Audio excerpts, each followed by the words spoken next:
media, ladies and gentlemen, all protocols duly observed.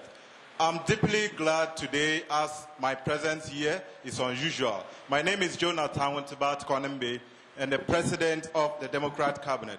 I grew up in a typical Ghanaian village in Tatali Sanguli constituency in the northern region, where we had only one volunteer untrained teacher handling primaries 1 to 6 at the time of my basic education. The less talk about our roads, the better. Madam Speaker, the feeling of neglect, uncertainties, lack of social amenities, and limited opportunities are some of the many challenges of rural dwellers in Ghana. I empathize with many across Ghana who dwell in the remote areas. The struggle for independence were based on some of these challenges I listed, and therefore, knowing that generations after them, our forefathers have failed to consolidate and jealously protect the purpose and expectations of the struggle for independence. 60 years after independence, 63 years after independence, many Ghanaians, especially you and I, can justify that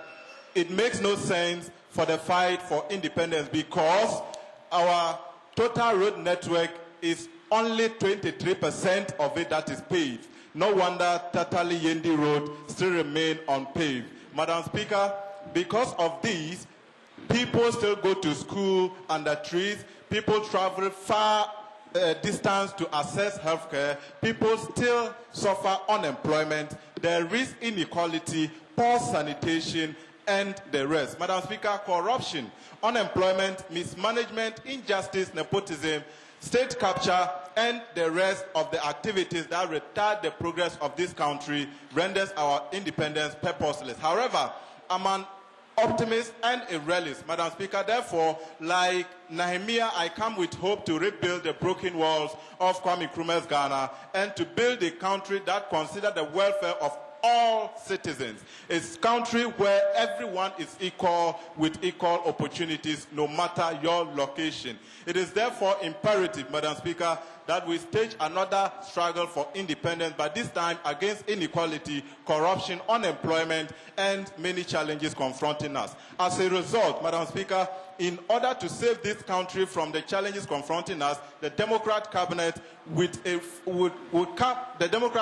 come with far-reaching, people-centric policies that come with shared benefit for every Ghanaian. The Democrat Cabinet, in pursuing the Ghana agenda to save Ghana from over-dependence on imported goods, especially in the face of the COVID-19 pandemic and the emergence of African Continental Free Trade Area, our manifesto is centered on industrialization.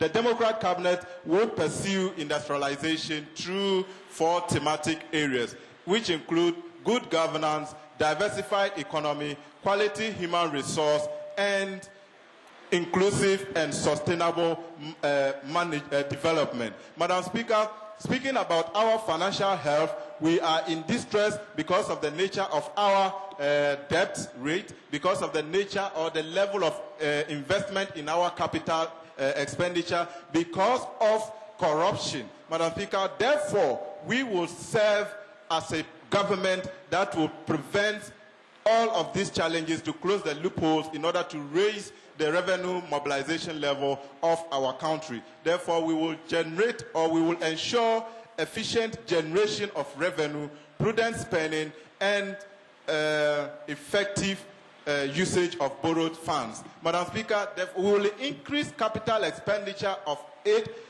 8% of the GDP, far above 3% of the current government. We will also invest borrowed money into projects that can fund or raise revenue to pay for itself through contracting our own Ghanaian contractors. We would also build a strong domestic capital to serve the small and medium enterprises. We will build and sustain a resilient and strong financial sector dominated by Ghanaians.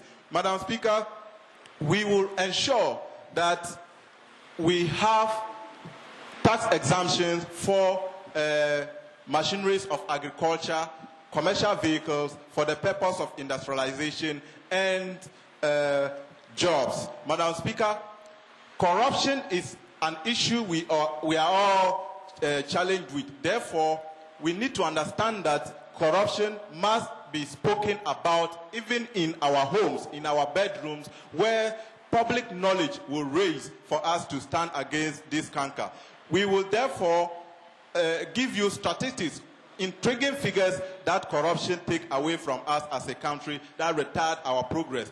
CDD came out with a figure of 9.6 billion Ghana cedis that we lose to corruption. And in distributing these funds to developmental projects in our country, for example, the Commander Sugar Factory, which cost us $39 million, and the Cocoa Processing Center, which the Cocoa Board is in the process to build, cost us $100 million.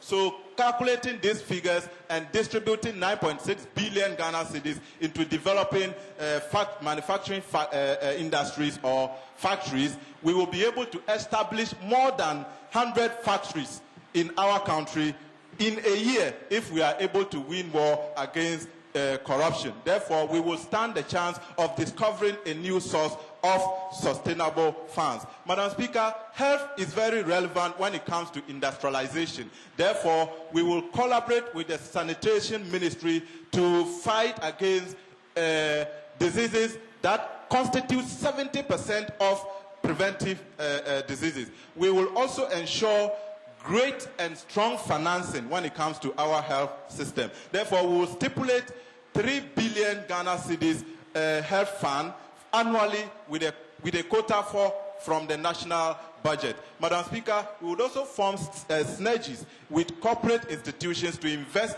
in health infrastructure as part of their corporate social responsibilities. We will distribute fairly medical officers to across all corners of this country to ensure quality health access. Madam Speaker, we will also ensure training of health personnel where their professional development will be subsidized. For example, the medical officers have a subsidy when it comes to development of their professional studies, where it is free for them to increase upon their level of professionalism.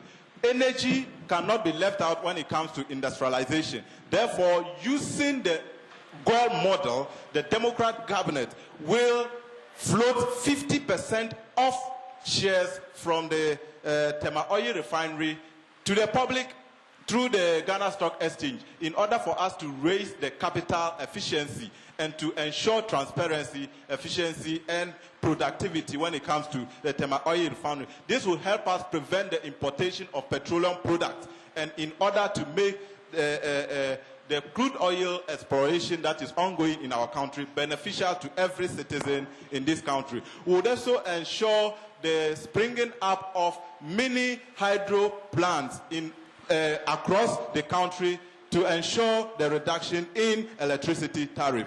Madam Speaker, education is very key when it comes to industrialization. That is why we have the appetite for quality human resource. Therefore, we will build a system that will ensure quality access, quality education, and affordability. Madam Speaker, free SHS is ongoing, but we need to tackle the basic education and that of the tertiary education to ensure that we meet the demand of our industrialization drive, where people will be, or education will be centered on skill-based education instead of the grammar-based. Therefore, we will introduce the art and craft competition, where students will be given the opportunity to showcase their innovative and creativities to